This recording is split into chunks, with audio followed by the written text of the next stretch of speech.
वन्दितु सौवसिद्धे धुवमचलमणोवमङ्गलिं पते गोचामि समयपाहुड विनमो सुधकेवली मणिनं नमः समयसाराय स्वानुभूत्या चकासते चित्स्वभावाय भावाय सर्वभावान्तरचिदे।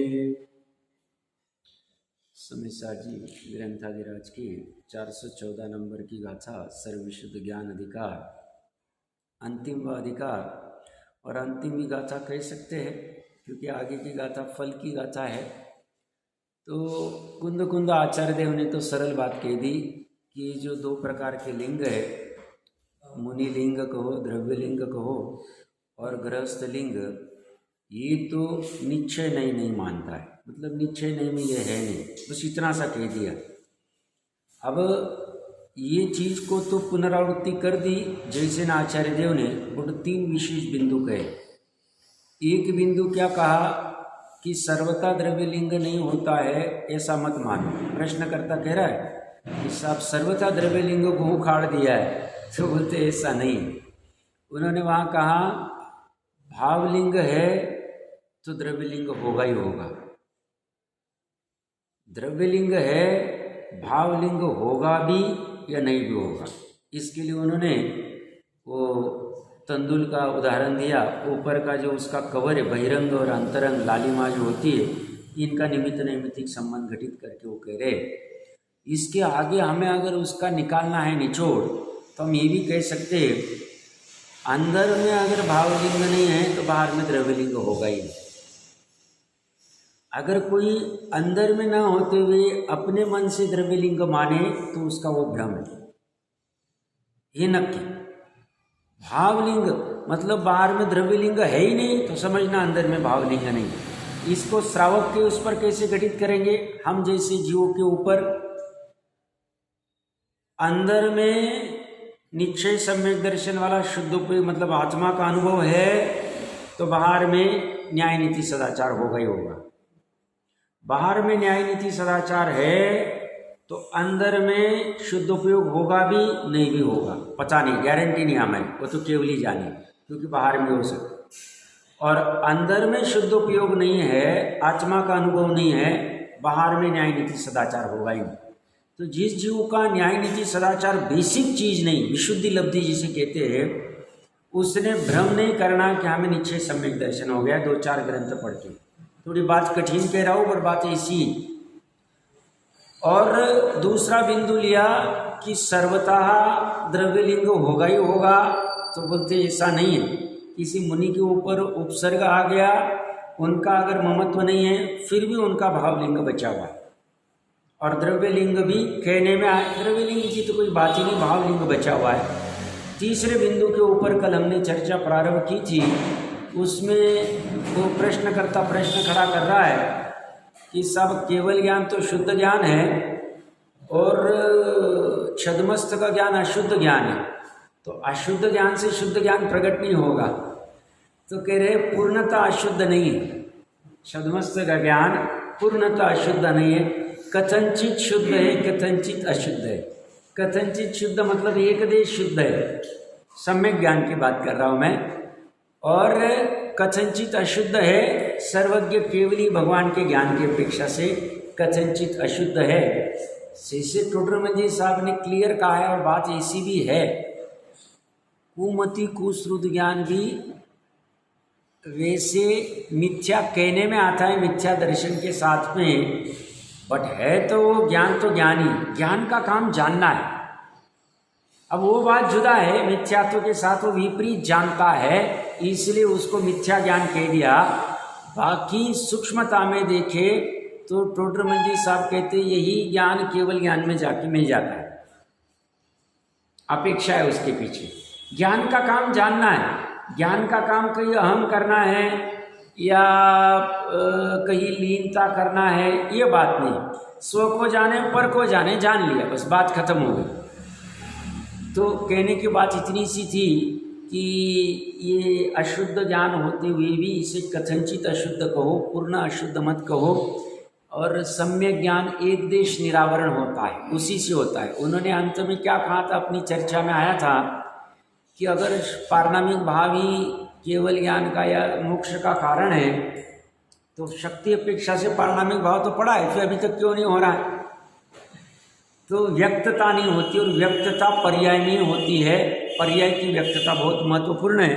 721 number page पे नीचे से तीसरी लाइन, केवल ज्ञान पर्याय प्रकट होने के पहले से पारमार्थिक भाव का शक्ति रूप से शुद्धपना है। अभी वर्तमान में हम शुद्ध ही है। वो परमात्मा छुए वो नक्की कर, वो शुद्ध छुए वो नक्की कर। ठीक है, शुद्धता पर्याय में जब तक प्रकट नहीं होगी तब तक अनाकुल सुख प्रकट नहीं होगा। पर्याय में जब तक शुद्धता प्रकट नहीं होगी मोक्ष मार्ग प्रारंभ नहीं होगा। पर्याय में जब तक शुद्धता प्रकट नहीं होगी तब तक अर्धपुद्गल परावर्तन ज़्यादा से ज़्यादा काल में मोक्ष नहीं होगा। नक्की, इसमें कोई बाधा नहीं, हमें कोई भ्रम नहीं खड़ा करना है कि भाई हम वर्तमान में व्यक्त अपेक्षा से शुद्ध, ये बात नहीं, पर शक्ति अपेक्षा से शुद्ध ये निर्णय कर लो तो उसका फायदा क्या होगा? हमें जो मलिन था, अंदर भय था कि क्या होगा साहब, कैसे कर पाएंगे, जिसे बाहर में भय बहुत चल रहा है, हम लोगों को भी तो भय होता ही, भूमिका अनुसार भय होता ही, ऐसा कुछ नहीं। सम्यक दृष्टि भी रहे, अनंत अनुबंधी का भय चला गया, बट बाकी के भय तो पड़े ही रहते छोटे प्रमाण में। 8वें गुण स्थान तक भय संज्ञा कही, भय मतलब भय रहता है। प्रकरण कहाँ से ले रहा था? हमें बहुत भय लगता है, कैसे होगा, क्या होगा, ये काम होगा कि नहीं होगा, क्या होगा, बहुत डर लगता है। ज्ञानी कहते हैं तुम एक बार बैठ के ये तो निर्णय करो कि शक्ति अपेक्षा से मैं शुद्ध हूं। ये निर्णय करने से, और साथ में ये भी निर्णय करो पर्याय में अशुद्धता है बट ये अनादि अनंत नहीं है, अनादि शांत है, और ये अशुद्धता का अभाव हो सकता है क्योंकि ज्ञानियों ने इसका अभाव किया हुआ, और मैं भी इसका अभाव कर सकता हूं। ये सब पहली चोट में निर्णय करो। ठीक है, थोड़ा टाइम लग सकता है, बट मेरी भावना है पर्याय में शुद्धता एक बार के लिए प्रकट करनी। क्या कह रहा हूं मैं? एक बार पर्याय में शुद्धता प्रकट करने की, इस शुद्धता को ग्रहण करने की मेरे में भावना है। जब होगा जब होगा, कोई बाधा नहीं, मैं भावना तो कर रहा हूं। भावना में कोई छल नहीं, भावना मैं किसी दूसरे को दिखाने के लिए नहीं कर रहा हूं कि देखो साहब मैं कितनी उत्कृष्ट भावना कर रहा हूं, मेरे को भी शुद्ध होना है, व्यक्त रूप से मैं हो जाऊंगा। ऐसा दूसरे के लिए मैं धर्म नहीं कर रहा हूं। ये जितना भी धर्म का काम करूंगा ये मैं अपने लिए करूंगा। फिर भले ही दूसरे को वो अच्छा लगे, वो महिमा गाए तो गाए, न गाए तो न गाए, हमें कोई फर्क नहीं पड़ता। समझना चाहिए। नहीं तो बहुत से लोग क्या करते हैं, दूसरे के लिए धर्म करते, धर्म दूसरे के लिए नहीं करते, धर्म अपने के लिए। ठीक है, गृहस्थी दूसरों के लिए की जा सकती, दूसरों के लिए मतलब शरीर के लिए, मित्र के लिए, पुत्र के लिए की जा सकती गृहस्थ, बट धर्म तो अपने लिए करना है। फिर सहज में किसी को अच्छा लगे तो लगे, नहीं लगे तो नहीं लगे, वो उसकी कोई बाधा नहीं। प्रकरण कहाँ से ले रहा था मैं कि शक्ति रूप में अगर हम अभी वर्तमान में निर्णय कर ले कि मैं शक्ति रूप से शुद्ध हूं इसलिए पूर्ण हूं। अशुद्धता रहती थी तो अपूर्णता रहती थी। जब मैं त्रिकाली शुद्ध आत्मा अगर अशुद्ध रहता था तो पर्याय को शुद्ध कैसे कर पाए? अच्छे समझना, पूरे विश्व को हम 3 भागों में विभाजित करते हैं। वैसे तो 2 में ही करते हैं बट 3 में करते हैं। ये समस्त पर अपना कार्य शरीर और मतलब द्रव्य कर्म, भाव कर्म, द्रव्य कर्म और नौ कर्म, समस्त 9 कर्म में शरीर भी और बाहर के चेतन अचेतन भी। और अपनी आत्मा के 2 भेद किए हम। एक अभी अशुद्ध वाला अपना पार्ट, उत्पादव्य वाला, मोह राग द्वेष करने वाला, और एक शुद्ध वाला जो ज्ञानी जीव, जो 415 गाथा में अनंत गुणों का समूह ज्ञाय भगवान जिसे कहते हैं। गुण शुद्ध है, निर्मल है, इसलिए गुणों का समरूप द्रव्य शुद्ध है। गुण अगर निर्मल नहीं रहते थे, अशुद्ध रहते थे तो ये भी अशुद्ध रहता था पूरा, क्योंकि बेस ही अशुद्ध है तो पूरा अशुद्ध रहेगा। अच्छा, पर्याय अशुद्ध है बट डरने की जरूरत नहीं, क्योंकि पर्याय का जीवन एक समय का, एक समय बाद वो अशुद्धता चली गई। अब नई पर्याय अगर शुद्धता का आलम्बन लेवे तो शुद्ध है, नई पर्याय अशुद्धता का आलम्बन लेवे तो अशुद्ध है। शुद्ध एक ही वस्तु है, एक आत्मा के लिए।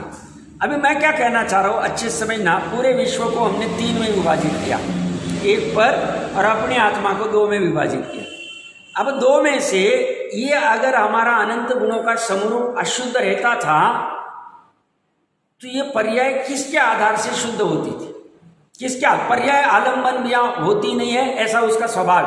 पर्याय किसी ना किसी का आलम्बन लेगी, या तो पर का लेगी, या तो स्व का लेगी, या तो धन का लेगी, या तो पुत्र का लेगी, या तो आत्मा का लेगी। कोई पर का आलम्बन में अनंत विकल्प है उसके पास, अनंत विकल्पों का आलम्बन ले सकती है पर्याय। अब पर्याय को शुद्ध होने के लिए अगर ये भी अशुद्ध है और इसका आलम्बन निश्चय से ले नहीं सकती, भले भ्रम से वो इसका आलम्बन लेती कि मैं 5 इंद्रिय का विषय का आलम्बन लेके सुखी हो जाऊं, मैं 5 इंद्रिय के विषय का आलम्बन लेके निर्मल हो जाऊं, शुद्ध हो जाऊं, ये उसका भ्रम है। ये वस्तु का आलम्बन, ये पकवान का आलम्बन लेके पकवान से उसे सुख नहीं मिलता है, पकवान उसे प्राप्त नहीं हो जाता है। अगर होता था तो वो पकवान खाने के बाद में दूसरे दिन वापस वही पकवान खाने का भाव क्यों हो रहा? सुखी हो गए थे तो फिर से वापस इच्छा क्यों हो रही? अगर उसने मुझे सुख दिया था, और सेकेंड चीज ये मेरे अंदर आ नहीं सकता है, मेरा ये चतुष्कय छोड़ के ये पर द्रव्य आ नहीं सकता, ऐसा क्यों है? ऐसा स्वभाव में प्रश्न मत पूछो, बस ऐसा वस्तु स्वरूप है। क्यों आने लग जावे तो मेरी सत्ता ही खत्म हो जाए, और नहीं आवे वही ठीक है, स्वभाव से ही नहीं आचे। तो प्रकरण कहां से चल रहा है? इससे शुद्धता मिलना पॉसिबल नहीं पर्याय को। इसका आलंबन और भी अनंत काल तक भी लेती रहे पर्याय, मतलब कभी धन का आलंबन लेवे, कभी घर का लेवे, कभी शरीर का लेवे, कभी वस्त्र का, कभी आभूषण का, किसी का भी आलंबन लेती रहे, अनंत काल तक लेती रहे, तो भी शुद्ध होगी नहीं, तो भी निर्मल होगी नहीं, तो भी और पूर्ण हो नहीं सकती। छोटे मंजी साहब ने लिया ना 3 या 4 अधिकार में, बोले ऐसे कैसे कह रहे हो, पर द्रव्य से सुख नहीं मिलता है, हमें तो सुख भाषित होता है। तो वहां पे उन्होंने कहा तुम ये एक पर द्रव्य के संदर्भ की इच्छा करते जाओगे, उनको जमा करते जाओगे, बट ये जमा होके रहते नहीं ना, कि भाई इससे थोड़ा सुख मिल गया, इससे थोड़ा सुख मिल गया, इससे मिल गया, इससे मिल गया, ऐसे सभी 3 लोग के समस्त वस्तु मिल जाएगी तो मैं सुखी हो जाऊंगा। बोलते नहीं, ये पर द्रव्य का परिणाम उनके अधीन नहीं, तुम्हारे अधीन, पहली चीज। दूसरा, तुम एक चीज को भोगते हो, उसी समय तुम्हें दूसरी चीज भोगने का भाव आ जाता, इच्छा हो जाती, वहां से छोड़ के दूसरा भोगने चली जाते, उसको छोड़ के दूसरा, तो तुम पर द्रव्य से शुद्ध, निर्मल और सुखी हो ही नहीं सकते। ये निर्णय करो पहली चोट में। तो जब पर द्रव्य से सुखी निर्मल नहीं हो सकते, समस्त पर द्रव्य से, और स्वद्रव्य सिर्फ जहां जहां चेतना है, जहां जहां ज्ञान है, उतना ही स्वद्रव्य है, तो फिर अभी इससे सुखी और शुद्ध नहीं हो सकते। ये भी अगर अशुद्ध रहता था तो इसे शुद्ध कौन कर पाए? क्योंकि हमने पूरे विश्व को 2 में ही विभाजित कर दिया। आप विचार करना इसका। प्रकरण कहां से चल रहा है? शक्ति रूप से शुद्धता है या नहीं, और व्यक्ति रूप से शुद्धता अभी है या नहीं। तो वो कह रहे शक्ति रूप से शुद्धता है, ये पहली चोट में नक्की करो तो तुम्हारी सब आकुलता घट जाएगी, कम हो जाए। तुम जो परेशान लग रहे हो, बहुत टेंशन आ रहा है, सब खत्म हो जाए कि मैं शुद्ध ही हूं। ठीक है, इस पर्याय को भान नहीं हो रहा है, अगली पर्याय को हो जाए, अगली पर्याय को नहीं हो रहा, उसकी अगली पर्याय को हो जाए, उसकी अगली पर्याय को। कितना समय लगेगा? अंचर मुहूर्त 6 महीने, 6 साल, 600 साल, 6 भव, कितना लगेगा? लगने दो, कोई बाधा नहीं। ऐसा पहली चोट में जब नक्की करता है ये, तो इसे शुद्धता प्रकट करने में समय नहीं लगेगा। क्यों? कितना सरल काम है। पर द्रव्य के लक्षण जानकर, पर द्रव्य सिर्फ जाति अपेक्षा से 6, सब 5 ही सुने थे, दूसरे जीव भी हमारे लिए पर द्रव्य, तो उनको भी हमने अजीव में डाल दिया, इसीलिए मैं 6 कह रहा हूं। तो जाति अपेक्षा से 6 है, हम अकेली।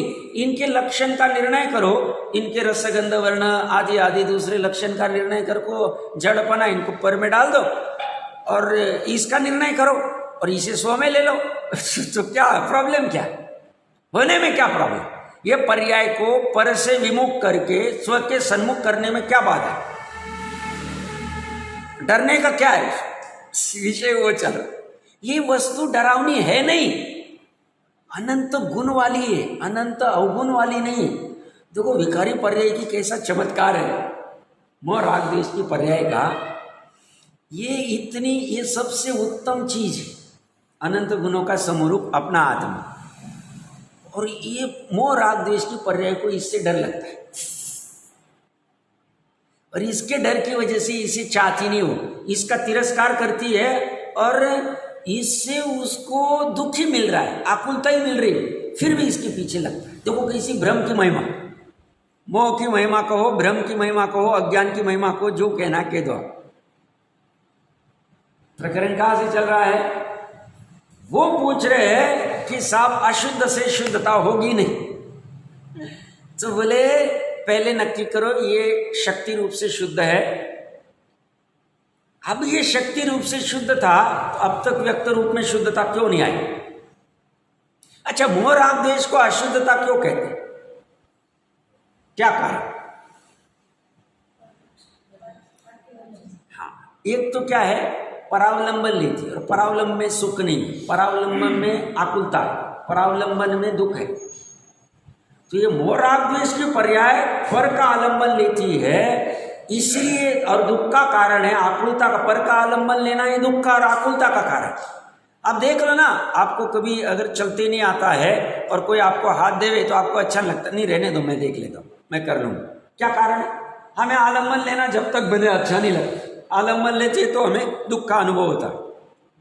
तो जब वहाँ वैसा है, तो ये मोह राग द्वेष की पर्याय पर का आलंबन लेती, इसलिए अशुद्ध है, इसीलिए विकारी कहा जाता है।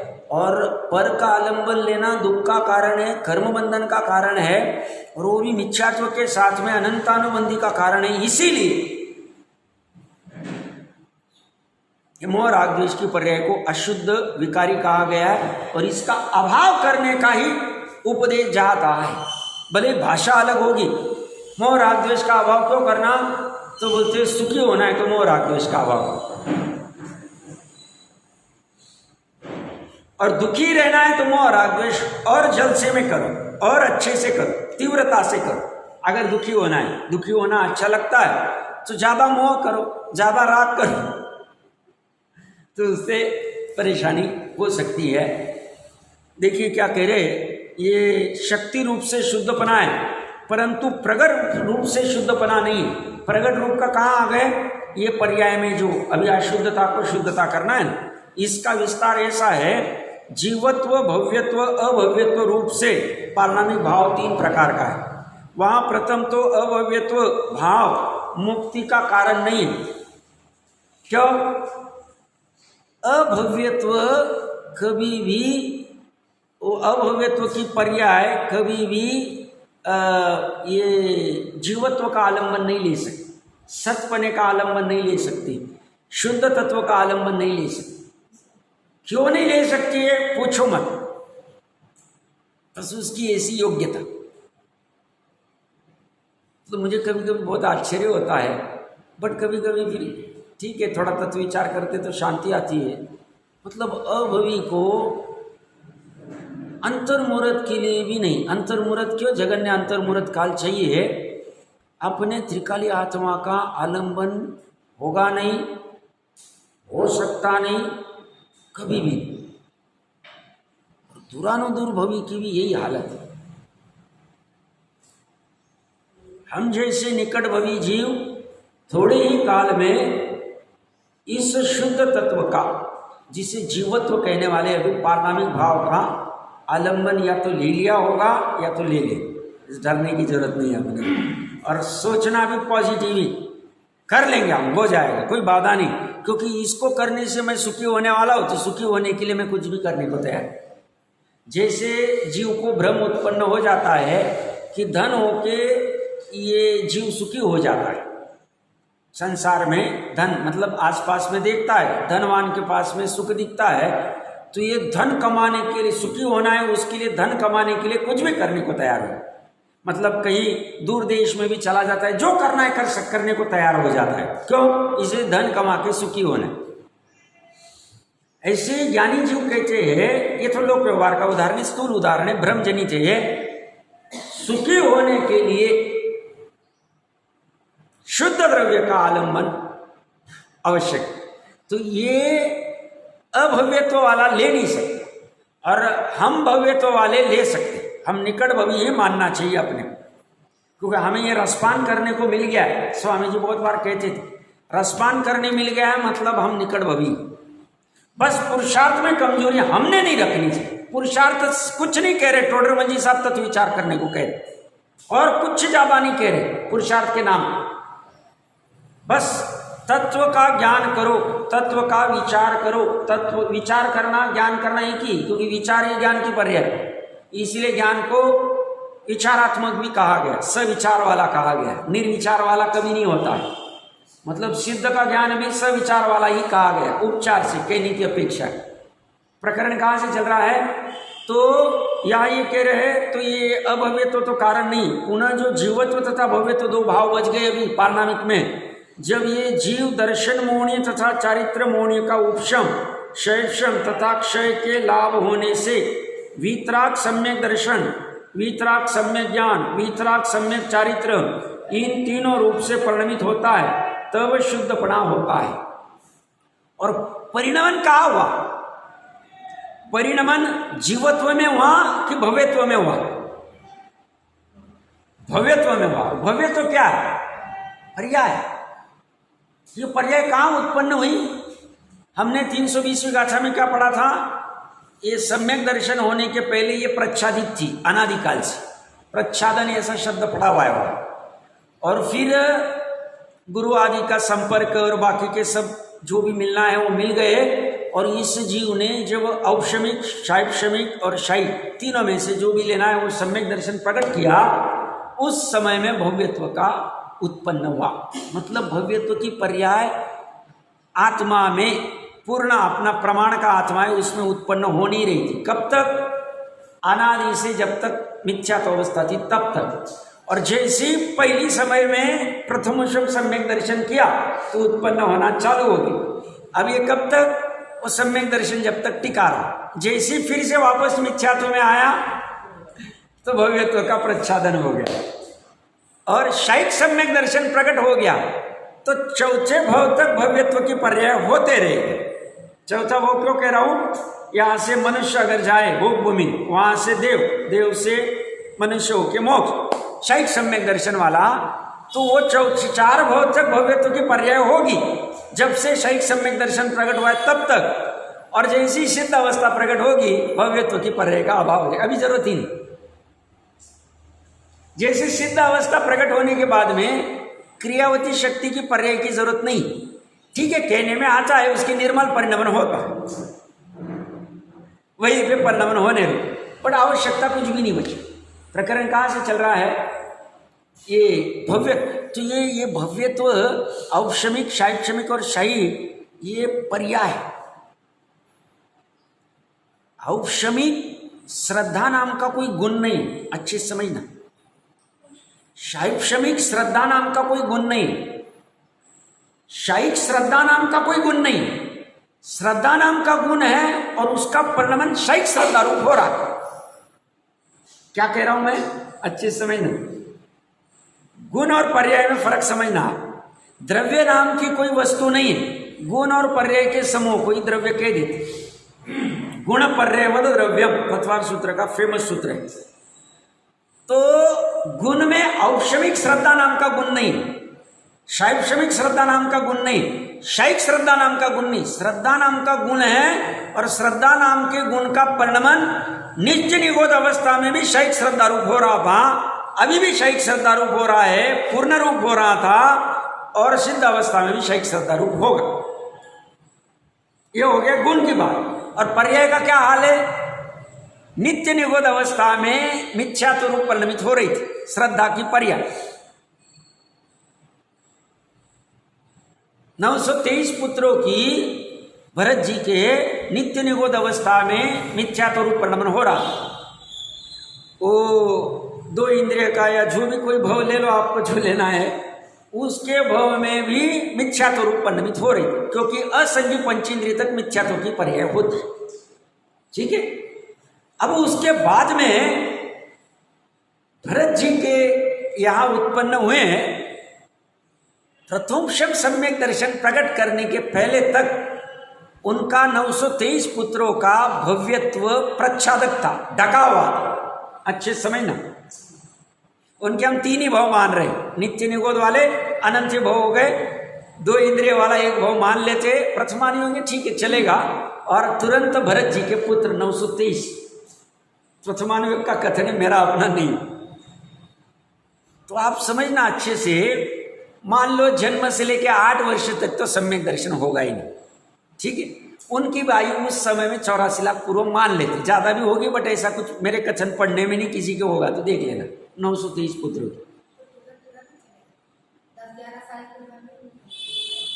मोक्ष हो गया 10-11 साल में, ऐसा स्पष्ट लिखा नहीं,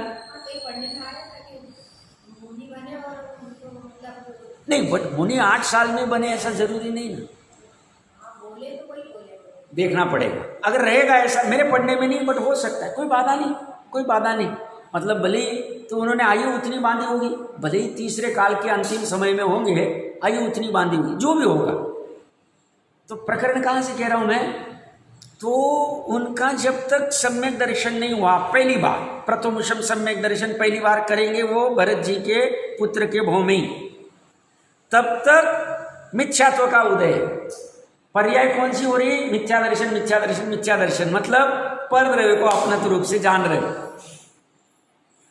और जब भी उनकी योग्यता पक गई, मतलब शैवशम लब्धि, देशना लब्धि, विशुद्धि लब्धि, प्राज्ञ लब्धि आदि पूरी करके, भले ही समोशरण में क्या होगा, जहां भी क्या होगा, उन्होंने सम्यक दर्शन, वो प्रथमोषम सम्यक दर्शन पहली बार किया, उस समय में श्रद्धा गुण की पर्याय कौन सी हुई? औपशमिक सम्यक दर्शन, प्रथमोषम सम्यक दर्शन की पर्याय। अब उस समय में मुनिपना हो भी सकता है, नहीं भी हो सकता है, अभी उसकी इसके कॉम्प्लिकेशन में हमें नहीं जाना, मैं ज्यादा नहीं जाऊंगा, क्योंकि अपने को एग्जैक्ट पता नहीं है, प्रथमानुयोग कथन है। तो प्रथमोषम सम्यक दर्शन के बाद में तुरंत शैक सम्यक दर्शन नहीं हो सकता, उसके बाद में हो सकता है शैवशमिक हुआ होगा, शैवशमिक के बाद में केवली श्रुत केवली के पादमूल में शैक सम्यक दर्शन हुआ होगा, या तो दीक्षा का काल होगा, जो भी काल होगा, और थोड़े काल में शपक श्रेणी चढ़ के केवल ज्ञान प्राप्त कर लिया। अब उन्होंने औपशमिक सम्यक दर्शन प्रकट करने से पहली बार अनादि मिथ्या दृष्टि से 923 पुत्र पहली बार औपशमिक सम्यक दर्शन प्रकट करने से लेके मान लो केवल ज्ञान होने तक उनका सम्यक दर्शन छूटा ही नहीं, मान लेते, तो उनके भव्यत्व की पर्याय हो ही रही थी, वापस प्रच्छादित हुई नहीं। और जैसी केवल ज्ञान होके मोक्ष हुआ, सिद्ध अवस्था प्रकट हुई, जैसी ये 14वें गुणस्थान का अंतिम समय खत्म हुआ, उसके बाद में भव्यत्व की पर्याय बंद हुई। ये वो कहना चाह रहे, ऐसा है। आप 320वीं गाथा को क्लोजली पढ़ो, और अभवी ये काम नहीं कर पाता है। अभवी अनंत काल तक भी इसको देख नहीं पाए।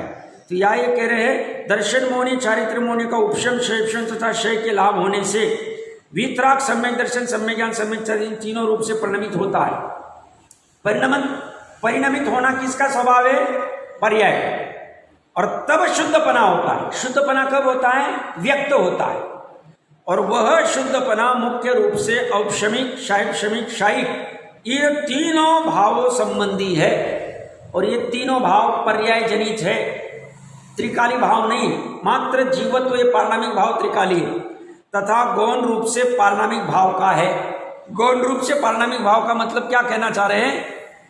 आलंबन पारणामिक भाव का लिया, उसको गौण कर दिया हमने। आलंबन किसका लिया? जीवत्व नाम के पारणामिक भाव का। या गौण रूप से पारणामिक भाव है तो भव्यत्व को कह सकते हैं।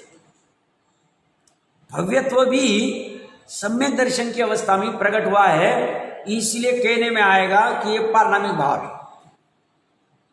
गौण रूप के दो अर्थ कर सकते हैं, एक त्रिकालीन जीवत्व का आलंबन लिया, इस अपेक्षा से गौण रूप से पारिणामिक भाव का है, और भव्यत्व प्रकट हुआ पर्याय में, जो प्रच्छादित था।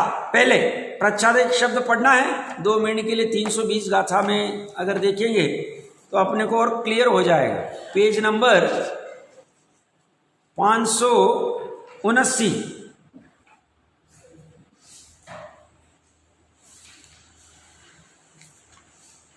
नहीं 581, सॉरी, वहां पे अंतिम लाइन देखिए, या अंतिम की 3 लाइन पढ़ते 581 पे। उन तीनों में भव्यत्व लक्षण वाले मिला। पारिणामिक भाव का यथासंभव सम्यक अवधि जीव के गुणों का घात करने वाली देशघाती व सर्वघाती नामक मोहादि कर्म सामान्य पर्यार्थिक नय से प्रच्छादक होता है। प्रच्छादन होना मतलब प्रकृष्ट रूप से आच्छादित होना, ढका होना। कौन ढका हुआ है? भव्यत्व। भव्यत्व ढका हुआ है कब तक? जब तक मोह आदि कर्म के सर्वघाती और देशघाती प्रकृति उसको ढक के रखती है, और वहां कालादि लब्धि के वश से काल आदि लब्धि आ गई। जब भव्यत्व शक्ति की व्यक्ति होती है, तब यह जीव सहज शुद्ध पारिणामिक भाव लक्षण रूप निज परमात्मा द्रव्य के सम्यक श्रद्धान, सम्यक ज्ञान और अनुरूप पर्याय से परिणमित होता है। अभी पर्याय से परिणमता है, पर्याय में व्यक्त होती है, पर्याय ये प्रगटीकरण पर्याय में। तो ये भव्यत्व जो प्रच्छादित था वो अभी उघड़ गया, मतलब उसका उघाड़ हो गया। तो उसके उघाड़ होने को ही यहां गौण रूप से पारिणामिक भाव का है कह सकते हैं। ठीक है, तो यहां तक किसी कोई शंका? वहां भी शुद्ध पारिणामिक भाव के बंध मोक्ष के कारण रहित पने से पंचास्तिकाय में कहा है। शुद्ध पारिणामिक भाव मतलब त्रिकाली शुद्ध भाव। शुद्ध पारिणामिक भाव मतलब जीवत्व। ये जीवत्व भाव बंध और मोक्ष के कारण के रहित पने से है। इसमें पंचास्तिकाय की गाथा दिए, गाथा नंबर मेरे को भी याद नहीं आ रही है, देखना पड़ेगा, नीचे भी लिखा नहीं है, मैं भी देखना भूल गया। तो यहाँ क्या कह रहे हैं? बंध और मोक्ष के कारण से रहित पने मतलब जो अपना जीवत्व भाव है, त्रिकाली भाव है, वह त्रिकाली शुद्ध आत्मा बंधा हुआ भी नहीं है, इसलिए मुक्त भी नहीं होता है। यह हमें प्रसन्न होने के लिए सबसे अच्छी चीज है, सुखी होने के लिए सबसे अच्छी चीज है कि देखो मेरा एक तत्व ऐसा है, ध्रुव तत्व, जो बंधा भी नहीं है और इसीलिए उसको मोक्ष की भी आवश्यकता नहीं। इसीलिए हमें मोक्ष की कोई ऐसी ये नहीं कि हमें अभी कभी मोक्ष जाना है और सब हमें जाना है। भावना होगी, बट श्रद्धान में जिसे क्रमबद्ध पर्याय पूरा पकड़ में आ गया, वो सोचेगा जिस काल में मोक्ष की पर्याय की प्रकट होगी, सिद्ध अवस्था की हो जाएगी, हमें कोई चिंता नहीं। हमें तो इतना ही सुख का कारण है कि हमारा शुद्ध पारिणामिक भाव बंधा हुआ भी नहीं है और उससे मुक्त भी नहीं होना। और हम तो वही ऐसा पर्याय में श्रद्धान हो जाए, शांति आ जाए। कैसा है हमारा भाव? ये भाव किसी दूसरी की चर्चा नहीं चल रही, हमारी चर्चा चल रही है। हमारे प्रत्येक जीव की चर्चा चल रही है कि हमारा शुद्ध पारिणामिक भाव बंधा हुआ भी नहीं। अभी भले हमें बंधन लगेगा, हमें लगेगा कुटुंब का बंधन है, मित्र का बंधन है, शरीर का बंधन है, ये इतने सब दुकान आदि के दुकानदारी और इसका बंधन है, हमें सब हमको त्रस्त हो गए, ऐसा लगेगा वर्तमान। बट यानी कहते उसी समय में ये दुकानदारी को, कुटुंब आदि को गौण करके तुम जो बंध से रही शुद्ध भाव है, पारिणामिक भाव है, उसको ऊर्ध्व करो, तुम्हें बंधन दिखेगा ही नहीं। ये कला है, ये कला हमें सीख लेनी चाहिए जिनवानी से। कौन सी कला? बाजू में अभी प्लॉट पड़ा हुआ है, यहाँ पे दुकान है, यहाँ पे धन रखा हुआ है, यहाँ पे शरीर है, यहाँ पे मित्र है, यहाँ पे पुत्र है, यहाँ पे कलत्र है, सब आसपास में खड़े, इनके बंधन लग रहे। ज्ञानी जीव कह रहे यहीं पे, ये सब आसपास में है, तो शरीर के बाहर है, शरीर तो भी एक क्षेत्रागार, वहीं पे अंदर में एक पारिणामिक भाव पड़ा हुआ। बस तुम अगर तुम्हारे पर्याय में उसको ऊर्ध्व कर दो और इन बाकियों को गौण कर दो, इनका तिरस्कार नहीं करना, इनसे झगड़ा नहीं करना, इनको गौण करते आना चाहिए। इनको गौण कर दोगे, इनको अभी छोड़ना भी नहीं, धन को छोड़ने की जरूरत नहीं है, अभी धन को रखे रहो, कोई चिंता नहीं। बस अंतर्मुहूर्त काल के लिए इनको गौण कर दो, किनको, जो पर है, और एक शुद्ध पारिणामिक भाव जो स्व है, जिसका अभी तक हम तिरस्कार कर रहे थे, उसको ऊर्ध्व कर दो, हो गया काम, धर्म प्रकट हो गया। और ये हो गया तो निश्चय धर्म प्रकट हो गया।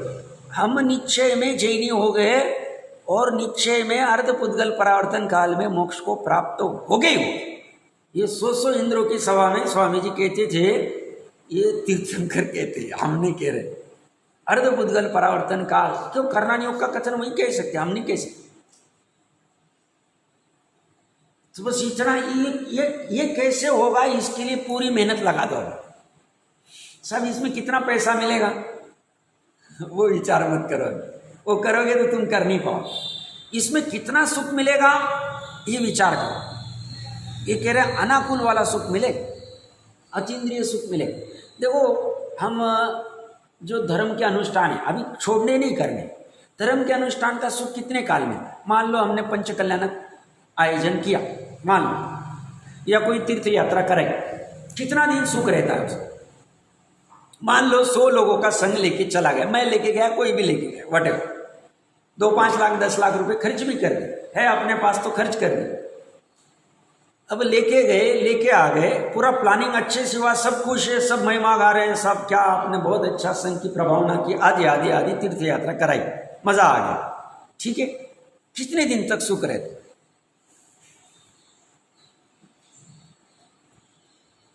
हमने यहाँ के मंदिर जी का पंच कल्याणक मनाया, कितने दिन तक सुख रहा। मान लो हमें इंद्र बने होंगे या हमने कोई वेदी प्रतिष्ठा कराई हो, नहीं करना मैं ऐसा नहीं कह रहा, इंद्र नहीं बनना मैं ऐसा नहीं कह रहा, मेरी अपेक्षा समझना। हमारे दिमाग में ये होना चाहिए हमारा शाश्वत सुख कहाँ से मिलेगा, ये टेम्पररी वाला सुख हमें काम का नहीं। हमने मान लो आज अच्छी पूजन की, मजा आ गया, आज बहुत शांति का अनुभव हुआ, आज वितराग भगवान की मूर्ति का आलम्बन लेके मजा आ गया, मतलब दुख थोड़ा घट गया, थोड़ा दुख की अवस्था हो रही थी, यहाँ आ गए तो थोड़ा सा पूजन की, कोई भी भक्ति की, जो भी कुछ किया हो, बट वो सुख कितने का, वापस दूसरे दिन वापस दुख प्रकट, थोड़े काल करे, परमानेंट नहीं सोल्यूशन। इसका अर्थ इसको छोड़ने को कह रहे, ये बात नहीं, बट जैनी मुमुक्षु शाश्वत सुख के पीछे पड़ा रहे, उसको और दूसरा कोई दिखता नहीं। इसका काम पूरा वही फोकस, एक फोकस, एक लक्ष्य, एक ही लक्ष्य और एक ही पक्ष। जब एक रत्न अनमोल है, वो आता है ना स्तवन कुछ है, तो जब रत्नाकर कैसा हो, रत्नाकर किसे कहते हैं, समुद्र को भी रत्नाकर कहते हैं, क्यों, रत्न की खान है। तो जब उसमें सम्यक दर्शन का रत्न इतना अनमोल है, सम्यक ज्ञान का रत्न एक अनमोल है, तो अनंत रत्नों को लिया हुआ रत्नाकर कैसा होगा। तो ये बात चल रही है। देखिए यहाँ पे ये क्या कह रहे हैं, तो ये शुद्ध पारिणामिक भाव के बंध मोक्ष के कारण रहित पने से पंचास्तिकाय में कहा है। पंचास्तिकाय की ये मेरे ख्याल से संस्कृत की टीका में मोक्षम कुर्वन्ति मिश्रोपच शमित शायिका भिदा बंध मौदीय को भावो निष्क्रिय पारिणामिक। श्लोकार्थ का अर्थ है उपशम शैक्षम अथवा मिश्र मतलब शैक्षमिक तथा शैव भाव मोक्ष को करते हैं। शैक्षम कहो या मिश्र भाव को चलेगा। औदैहिक भाव बंध को करता है और पारिणामिक भाव निष्क्रिय, न बंध करता न मोक्ष करता। मैं उस दिन डॉक्टर साहब को कहना भूल गया, डॉक्टर साहब का प्रश्न अच्छा था कि आयु का बंधक शैक्षमिक से होता है कि औदैहिक से होता है। तो औदैहिक का तो हमने लेशा की अपेक्षा से उस दिन जवाब दे दिया था। बाकी 7 कर्म भी औदैहिक भाव से ही बनते, मतलब 8 के 8 कर्म बंध का कारण औदैहिक भाव है। 5 भाव में से मात्र औदैहिक भाव ही कारण। 7 किसकी वजह से बनते, लेशा की वजह से। मान लो वो पर्टिकुलर परिणाम होते मध्य वाले, तो वो औदैहिक भाव में 21 वेद में वो लेशा 6 लेशा तो है ही। और जो ज्ञानावरण दर्शनावरण आदि मोहनीय बनते हैं, ये जो वहाँ पे उसके भेद में कषाय और ये सब आते हैं, उससे बनते हैं मिथ्यात्व कषाय आदि से। ये बंध के कारण है, कर्म बंधन के कारण। तो अब ये तो ये यहाँ पे कह रहे हैं औदैहिक भाव बंध को करता है बांधता है। मतलब हमारा औदैहिक भाव में 4 गति के भाव बंद करते नहीं, 4 कषाय बंद करती, मिथ्यात्व बंद करता है, असिद्धत्व बंद नहीं करता है। औदैहिक अज्ञान बंद नहीं करता है, क्योंकि वो तो प्रगट ही नहीं, टोडरमल साहब ने लिया। नवा कर्म अज्ञान का अभाव से होता नहीं, ज्ञान के अभाव से होता नहीं। तो कुछ भाव बंद के कारण नहीं है, कुछ भाव बंद के कारण, मुख्यता से कषाय मिथ्यात्व आदि वो भाव बंद के कारण है। तो यह कह रहे औदैहिक भाव बंद को करता और पारणामिक भाव निष्क्रिय, वो कुछ नहीं करता। अभी वर्तमान में भी निष्क्रिय, इसलिए निष्क्रिय, इसलिए निर्दोष है। निष्क्रिय इसलिए अशुद्ध नहीं होता है, निष्क्रिय इसलिए पूर्ण है, निर्मल है, इसे कुछ करना ही नहीं है, क्रिया से रहित, इसलिए इसको कथनचित अपारणामिक कहा जाता है, परिणमन नहीं करता है, कथनचित कहा जाता है। तो और न मोक्ष करता है, पारणामिक भाव निष्क्रिय, न बंद करता है न मोक्ष करता है। कौन बंद नहीं करता, मोक्ष नहीं करता है? पारणामिक भाव। इससे यह सिद्ध हुआ कि निर्विकल्प शुद्धात्मा परिचिति, शुद्धात्मानुभव रूप वीतराग सम्यकत्व चारित्र का अविनाभावी अभेद नय से वही शुद्धात्म शब्द से वाच्य शैक्षणिक भाव होने पर भी भाव श्रुत ज्ञान मोक्ष का कारण है। ऊपर क्या लिख रहे हैं? औपशमिक सम्यक दर्शन, शैक्षणिक सम्यक दर्शन और शैक सम्यक दर्शन मोक्ष का कारण है, दर्शन मोह और चारित्र मोह की अपेक्षा से कहा। और नीचे क्या कह रहे हैं? ज्ञान की अपेक्षा से शैक्षणिक ज्ञान मोक्ष का कारण है। शैक्षणिक भाव होने पर भी भाव श्रुत ज्ञान मोक्ष का कारण है। ये जो बनारसी दास जी की जो परमार्थ वचनिकाई होनी चाहिए वो अच्छे से पढ़ना। उन्होंने क्या कहा है पता है? कि जैसे गर्भित शुद्धता की चर्चा आई ना, तो अभी सम्यक दर्शन नहीं हुआ है, बट नित्य निगोद अवस्था में उसे चारित्र का कोई ऐसा भाव हुआ जिससे वो बाहर आ गया। वह चारित्र लिया, वह ज्ञान नहीं लिया। और ज्ञान की गर्भित शुद्धता में अभी मिथ्या ज्ञानी है, अभी सम्यक दर्शन नहीं हुआ है। संजीव पंचेंद्रिय विचार करता है कि ये मेरे सुख के कारण है या नहीं है। उसको मिथ्यात्व अवस्था में जो विचार आता है ना, छूटने का, उपाय ढूंढने का, उसे बनारसी दास जी ने गर्भित शुद्धता कहा है। वो गर्भित शुद्धता भी मोक्ष का कारण है, बट उसे चरणानी योग आदि नहीं कहेगा, करणानी योग नहीं कहेगा, क्योंकि करणानी योग और क्या कहेंगे? जब ग्रंथि भेद होगी तभी हम कहेंगे चरणानी योग आदि। बट वो बनारस दास जी स्पष्ट में, तू ऐसा मानता है कि नहीं मानता है? मानता है तो शाबाश, नहीं मानता है हम क्या करें? तुम नहीं समझ में आ रहा है तुम्हें। तो वो जो कुमति ज्ञान है, कुश्रुत ज्ञान है, एक शैक्षणिक ज्ञान, वो तो विचार करता है। जैसे हम भी मान लो हमें सम्यक दर्शन नहीं हुआ और हम विचार करते हैं, क्षय द्रव्य का विचार करते हैं, तत्व विचार करते हैं। अभी सम्यक दर्शन होने मान लो 6 महीने बाकी, उदाहरण के लिए ले रहे हैं।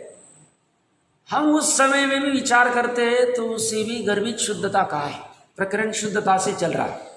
और उस गर्भित शुद्धता से ही थोड़े काल में सम्यक ज्ञान सम्यक दर्शन प्रकट होगा और अर्ध पुद्गल परावर्तनाल में केवल ज्ञान प्रकट होगा। इसीलिए ये टोडरमल जी साहब ये ज्ञान केवल ज्ञान में जाके मिलता है, इसीलिए इस गर्भित शुद्धता को भी मोक्ष का कारण कह सकते हैं। मतलब सम्यकत्व सन्मुख मिथ्यात्व अवस्था में ऐसा नहीं कि पहले सम्यक ज्ञान होगा और फिर हमें ज्ञान होगा, ऐसा नहीं। अभी हमने जब प्रयास चालू कर दिया उसके ऊपर विचार करने का कि ये क्या कह रहे, किस अपेक्षा से कह रहे, सुखी सही में इसी से हो सकते हैं क्या, आत्मा ऐसे ही हो सकता है क्या, ये साथ देशना लब्धि में जब वो विचार करता है उस समय में भी ये गर्भित शुद्धता है। तो हमारा काम मिथ्यात्व में ही चालू होगा तो इसलिए डरने की जरूरत नहीं।